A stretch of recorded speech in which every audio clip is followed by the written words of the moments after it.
He agafat una caixa de sabates, he fet un cercle enmig de la tapa i he agafat una altra, he fet el cercle per fer l'interior de la boca.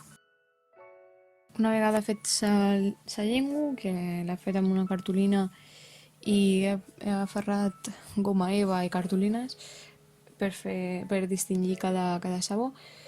He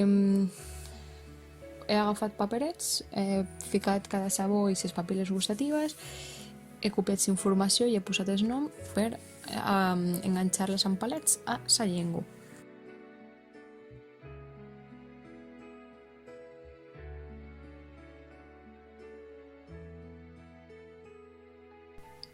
Aquí estan tots acabats i amb la respectiva informació de cada sabó i de les papil·les gustatives.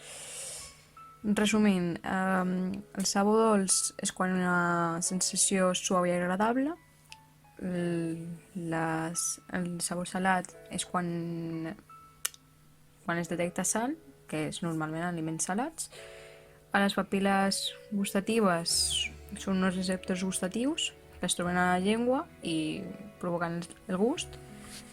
L'umami és un sabor que és per dir que un aliment és deliciós. L'àcid és un sabor que provoca els cítrics i que és una alarma per al cervell, dient que perquè algunes substàncies perjudicials o venenoses són àcides. I l'amarg, que es classifica com un sabor desagradable o repulsiu. I així quedaria totes posades i finalitza la maqueta.